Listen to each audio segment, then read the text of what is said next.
2014 চনৰ পৰাই ড্ৰাগছৰ বিৰুদ্ধে এক নিৰবিচ্ছিন্নভাৱে মই এটা সংগ্ৰাম চলাই গৈ আছোঁ সমগ্ৰ অসমত। যোৰহাট জিলা বুলিয়ে নহয় সমগ্ৰ অসমত। মই 2014 চনতে মই ইয়াৰ পৰা চেলেঙাটৰ পৰা মই ধুবুৰীলৈকে এককভাৱে চাইকেল চলাই বিভিন্ন স্থানত মই গৈ মানুহৰ লগত আলাপ আলোচনা কৰিছিলোঁ। এই ড্ৰাগছৰ বিষয়ে তেওঁলোকক বুজাইছিলোঁ, বুজাই মেলি মই ধুবুৰীলৈকে গৈছিলোঁ। তাৰপিছত আহি পিনে মই ৰৈ থকা নাই। তাৰপিছত কি কৰিলোঁ, মই যোৰহাট জিলাৰ আমাৰ আপকুৰ সদস্যসকলক লগত লৈ 2016 চনত মই উজনি অসমৰ বিভিন্ন ঠাইত প্ৰায় এক বছৰ মই নিজৰ পইচা খৰচ কৰি মই গণস্বাক্ষৰ অভিযান চলাইছিলোঁ। সেই গণস্বাক্ষৰ প্ৰায় 20,000 গণস্বাক্ষৰ কৰি মই সেই সময়ত বিধানসভাৰ অধ্যক্ষ হিতেন্দ্ৰনাথ গোস্বামীদেৱৰ হাতত অৰ্পণ কৰিছিলোঁ আৰু তেখেতক জনাই দিছিলোঁ যে ড্ৰাগছটো এনেকৈ হৈ আছে, আমাৰ অসমত ড্ৰাগছে চালি ধৰিছে, আপুনি ইয়াৰ ব্যৱস্থা লওক। তেখেতে মোক আশ্বাস দিছিলে, হয় মই পৰৱৰ্তী বিধানসভাত আলোচনা কৰিম, কিন্তু তেখেতে একো নকৰিলে। এতিয়া মোৰ হাঁহি উঠিছে। তেখেতে কৈছে যে মই ড্ৰাগছৰ বিষয়ে ইমান অৱগত নহয়, 6 মাহ আগতে গম পাইছোঁ। আৰে মই 2017 চনৰ 10 মে' তাৰিখে তেখেতৰ লগত বহি চাৰ্কিট হাউচত বহি আমি আলোচনা কৰি তেখেতক আমি মেমৰেণ্ডাম দিছিলোঁ আৰু 20,000 গণস্বাক্ষৰ কৰা এখন পত্ৰ দিছিলোঁ। তেতিয়া জনাইছিলোঁ, তেতিয়া আজি তেখেতে এনেকৈ কৰিছে। তথাপিও মই মাননীয় প্ৰধানমন্ত্ৰী 2018 চনত দিছিলোঁ পত্ৰ। সেই পত্ৰ তাৰে এটা কপি মোলৈ পঠিয়াইছিলে। তেতিয়ালৈকেও চৰকাৰে একো কৰা নাইনে? আৰু কেলৈ কৰিব? মোৰ নিচিনা সাধাৰণ মানুহ এজনে যে এইখিনি কামত কোনো গুৰুত্বই নাই, মইতো কোনো বিশিষ্ট ব্যক্তি নহয়, কাৰণ চাই গুৰুত্ব দিয়া নাই। আজিলৈকে আপোনালোকে চাওক, মোক যোৰহাট জিলা প্ৰশাসনেও মোক মাতি এটা গামোচা পিন্ধা নাই। অৱশ্যে মই দৰকাৰ নাই, মই কৰি আছোঁ 2014 চনৰ পৰা বৰ্তমান সময়লৈকে মই কৰি আছোঁ আৰু কৰি যাম।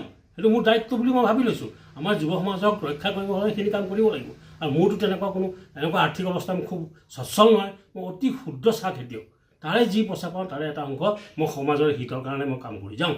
কিন্তু কি হৈছে, আজিকালি চৰকাৰে যদি এইবিলাক যদি আমাৰ নিচিনা মানুহ আৰু ঢেৰ আছে, তেওঁলোকে এনেকৈ সমাজত কামবিলাক কৰি আছে, কিন্তু আমাৰ মানুহৰ গুৰুত্ব নাই।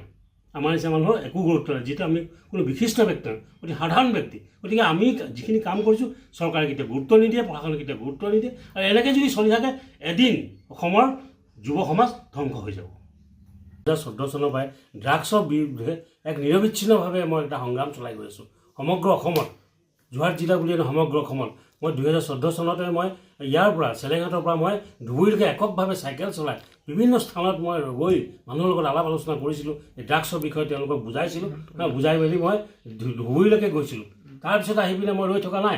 তাৰপিছত কি কৰিলোঁ, মই যোৰহাট জিলাৰ আমাৰ আপকুৰ সদস্যসকলক লগত লৈ 2016 চনত মই উজনি অসমৰ বিভিন্ন ঠাইত প্ৰায় এক বছৰ মই নিজৰ পইচা খৰচ কৰি মই গণস্বাক্ষৰ অভিযান চলাইছিলোঁ। সেই গণস্বাক্ষৰ প্ৰায় 20,000 গণস্বাক্ষৰ কৰি মই সেই সময়ত বিধানসভাৰ অধ্যক্ষ হিতেন্দ্ৰনাথ গোস্বামীদেৱৰ হাতত অৰ্পণ কৰিছিলোঁ আৰু তেখেতক জনাই দিছিলোঁ যে ড্ৰাগছটো এনেকৈ হৈ আছে, আমাৰ অসমত ড্ৰাগছে চালি ধৰিছে, আপুনি ইয়াৰ ব্যৱস্থা লওক। তেখেতে মোক আশ্বাস দিছিলে, হয় মই পৰৱৰ্তী বিধানসভাত আলোচনা কৰিম, কিন্তু তেখেতে একো নকৰিলে। এতিয়া মোৰ হাঁহি উঠিছে।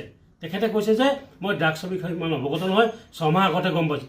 আৰে মই 2017 চনৰ 10 মে' তাৰিখে তেখেতৰ লগত বহি চাৰ্কিট হাউচত বহি আমি আলোচনা কৰি তেখেতক আমি মেমৰেণ্ডাম দিছিলোঁ আৰু 20,000 গণস্বাক্ষৰ কৰা এখন পত্ৰ দিছিলোঁ।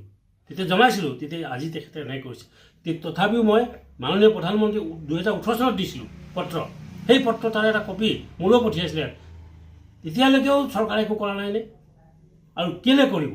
মোৰ নিচিনা সাধাৰণ মানুহ এজনে যে এইখিনি কামত কোনো গুৰুত্বই নাই, মইতো কোনো বিশিষ্ট ব্যক্তি নহয়, কাৰণ চাই গুৰুত্ব দিয়া নাই। আজিলৈকে আপোনালোকে চাওক, মোক যোৰহাট জিলা প্ৰশাসনেও মোক মাতি এটা গামোচা পিন্ধা নাই। অৱশ্যে মই দৰকাৰ নাই, মই কৰি আছোঁ 2014 চনৰ পৰা বৰ্তমান সময়লৈকে মই কৰি আছোঁ আৰু কৰি যাম। সেইটো মোৰ দায়িত্ব বুলি মই ভাবি লৈছোঁ। আমাৰ যুৱ সমাজক ৰক্ষা কৰিব হ'লে সেইখিনি কাম কৰিব লাগিব। আৰু মোৰতো এনেকুৱা আৰ্থিক অৱস্থা মোৰ খুব সচ্ছল নহয়। মই অতি ক্ষুদ্ৰ চাহ খেতিয়ক। তাৰে যি পইচা পাওঁ তাৰে এটা অংশ মই সমাজৰ হিতৰ কাৰণে মই কাম কৰি যাওঁ। কিন্তু কি হৈছে, আজিকালি চৰকাৰে যদি এইবিলাক যদি আমাৰ নিচিনা মানুহ আৰু ঢেৰ আছে, তেওঁলোকে এনেকৈ সমাজত কামবিলাক কৰি আছে, কিন্তু আমাৰ মানুহৰ গুৰুত্ব নাই। আমাৰ নিচিনা মানুহৰ একো গুৰুত্ব নাই, যিটো আমি কোনো বিশিষ্ট ব্যক্তি নহয়, অতি সাধাৰণ ব্যক্তি। গতিকে আমি যিখিনি কাম কৰিছোঁ চৰকাৰে কেতিয়া গুৰুত্ব নিদিয়ে, প্ৰশাসনে কেতিয়া গুৰুত্ব নিদিয়ে। আৰু এনেকৈ যদি চলি থাকে, এদিন অসমৰ যুৱ সমাজ ধ্বংস হৈ যাব।